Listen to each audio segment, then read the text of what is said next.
Hi guys, welcome to Weebs Mojo Stars here, and today I'm giving you a list of the best weapons you wish you had in real life. If you are given an option on which of these to take, let me know your choice. So, let's slice and dice things off with the Imperial Arms, a mega kill. The Imperial Arms, otherwise known as Tegu, is the general term for a weapon that was consolidated from the remains of a Super S-class danger beast. These are mysterious and extremely powerful weapons that can come looking like anything, ranging from a ring to a flute to a dog to a giant pair of scissors. But don't let their appearance fool you. These seemingly unassuming weapons can take down the mightiest of foes, in their own world of course, because they each have their own abilities. Some even carry trump cards. The most notable of them, along with their badass names, would be the Demon God Manifestation Demon's Extract, Mastered to Perfection by S-Death, Not Even Time is Above Freezing, Purgatory Invitation Rubicante, the Demon Armor Incursio and its impeccable defense, the Roman Artillery Pumpkin, the Thunder God's Rage at Dramalak, Water Dragon's Possession Black Merlin, the One-Cut Killer Murasame. Then there's Zanku's Tegu, the omnipotent 5-side spectator, and its main ability is to spectate. Whoever made this thing was an absolute genius. Let's not forget Susanoo. No, not that Susanoo, another badass Susanoo. A biological Tegu, who's more than just for fighting, he can even do house chores. So essentially he's more of a friend than a weapon. In the subject of human biology, let's take a look at another weapon that fits into that category. Well, she hardly helps around the house, but she is a she and the weapon that I want. Look to the ground, look to the sky. Is it a bike? Is it a plane? No, it's Kiriha. Sugumomo. The Tsukumogami. Looks can be deceiving when it comes to these weapons. Kiriha looks like an ordinary teenager with red eyes and pointy ears, but she is in fact one of the most versatile weapons you ever come across. Kiriha can be used for a multitude of purposes in and outside of combat, like becoming a shield, an indestructible armor even to blades, a means of transportation even by flight. Outside of combat, she's your friend, your trainer, and someone to keep you warm at night. Kiriha is a supernatural entity known as a Tsukumogami, which are objects that have gained life in an extended period of time, through the influence of humans and curses. Being a Tsukumogami means she has the unique ability to bond herself with her user, to result in what is known as a divine possession. This allows them to maximize all offensive and defensive tactics, allowing him to act and respond to what he would normally be unable to. You have to admit, having Kiriha is pretty awesome. I might start hitting the fashion stores. Hidden gems do exist, you know. And speaking of hidden gems, guided by some ferocious demon atop some ferocious lands, in comes a sword that can come together from 1,000 pieces. Or is it the other way around? The 1,000 Demon Daggers. Wielder 7. Scissor 7. Wielded by the crappiest hairstylist in the world, the 1,000 Demon Daggers has the capacity to break apart and come back together from hundreds of pieces. There's that, and it looks pretty damn cool.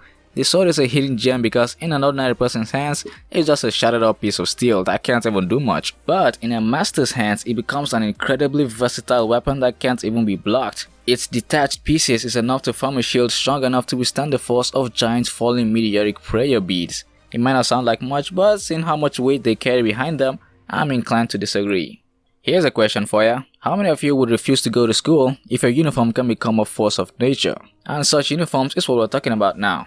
A Goku uniform. Well, a Kami uniform is far stronger and more versatile, but it leaves much to be desired to somebody who is not an exhibitionist. So for now, we'll just stick to a 3-star Goku uniform. Kill la kill. The Goku uniform, also known as Ultimate uniforms, how many times have I said the word uniform? These are uniforms that contain a percentage of what is commonly known as life fibers. They are worn by high-ranking students of Hanoji Academy. Goku uniforms provide the wearer with incredible superhuman powers. The strength and abilities of a uniform varies by the percentage of life fibers it is made from, which you can tell from the number of star-shaped markings emblazoned on them. Unlike the Kami uniform that is composed of 100% life fibers, the Goku uniform ranges from 1 to 5 stars. 1 star contains 10% life fibers, 2 stars contain 20%, and so on. Although not everyone can put on these uniforms when it starts reaching 50%, as it can easily cause someone to go berserk. That said, the Goku uniforms are awesome. They grant you superhuman strength, speed, endurance, and durability, along with manifested weaponry, not to mention the unique powers that comes with each one. The 3-star uniform is similar to a Kamui in that it grants its user overwhelming capabilities and is capable of transformation. Even when not in combat mode, they still look pretty cool. So far, we've been talking about weapons that makes you stronger after you've started using them. But what about a weapon that requires you to be stronger before you start using it? A new type, God Arc. Gazeta. God Arcs are biomechanical weapons that are infused with monster cells. In short, the God Arc is the monster itself in which it was made from, much like the Imperial Arms. The new type Godok has both gun and bladed form for close and long range, along with the creature's mouth for biting and devouring. In order to use the Godok, one needs to transplant the origami cells. Doing so basically makes you a monster-human hybrid, allow you to perform feats a human would otherwise be incapable of, like jumping out of a helicopter and sticking a perfect landing. Or simply lifting and swinging around the Godok. I mean, do you see this thing? So basically you're above other people in many ways even without the weapon on hand. Just be careful using it, this thing is still a monster. Messing around with it too much and it'll devour you. Ever feel like playing Spider-Man in modern days? Well, Hajime Isayama's got you covered. The Omnidirectional Mobility Gear, or ODM Gear for short. Attack on Titan. If you've seen AOT, which you probably have, then you can agree that the ODM Gear is pretty sweet. Kinda like I'm playing Just Cause 2 again. The ODM Gear comes with 2 hardwire zip lines with grapple hooks at the start of them. They shoot out with enough force that it can hook into almost any surface. They also come with pairs of detachable blades, some with guns. The ODM Gear is a type of equipment that allows for great mobility in a 3D sense. Its function and design is incredible for its time. The system of the gear is controlled via handheld controllers, so if you're a gamer like me, the tricks shouldn't be too hard to get the hang of. However, knowing the tricks and performing them are very two different things. Sights are one of my favorite kind of weapon and I just can't get past how awesome this thing looks. Not to mention black and red are one of my favorite color combo. It's a high caliber sniper sight known as Crescent Rose. Wielder, Ruby Rose. Ruby. The Crescent Rose is a combo weapon of a scythe, war scythe, and a sniper rifle. It can fold into a compact state, easy to carry around, become a gun in that form, or extend to a complete scythe with sniper functions, with fire, lightning, and ice bullets, among others. Usually, large weapons like scythes are hard to use in confined spaces like small rooms or caves, but that's not a problem for Crescent Rose. You can rotate it to attack from both sides, or toss it in such a way that it'll come right back to you, like a boomerang. You know, Rooster Teeth sold a real Crescent Rose at their store at one time. I wish I could have gotten it. Let's move on from technology and back to magic again. The Sacred Treasures. Wielders, the 7 Deadly Sins. 7 Deadly Sins. The Sacred Treasures are magical relics made to augment the user's power. While they're all useful to the users, they look pretty damn awesome too. Most notable will be the Sacred Treasure Lost Vein, wielded by Meliodas.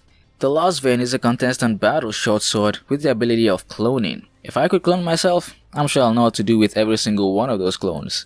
Next is the Spirit Spear Chastifold, wielded by King. It comes in many different useful shapes and sizes, like the spear in which it was named from, the Guardian, an ordinary pillow, even the elusive Sunflower. Then there's Escanor's Divine Axe Rita, which looks pretty freaking sweet as you're holding it over your shoulder.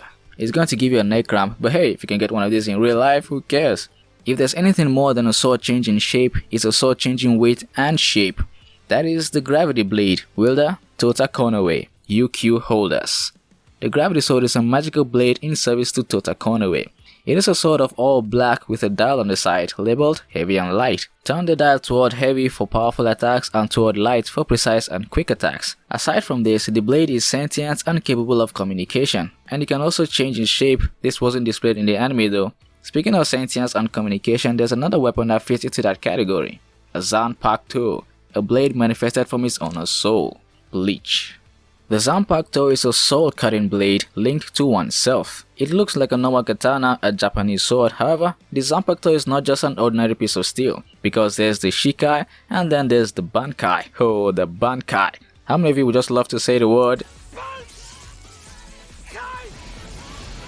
Don't you wish you had a sword that had a Bankai? Even Gintoki wishes he had a sword that had a Bankai. And if you do let me know what kind of power you would want. And also let me know what weapon you will pick out of this list. I've already told you my choice, and I'd love to know yours. As always, if you like videos like this, then stick around by hitting that red button and click on that bell so you don't miss out on future videos.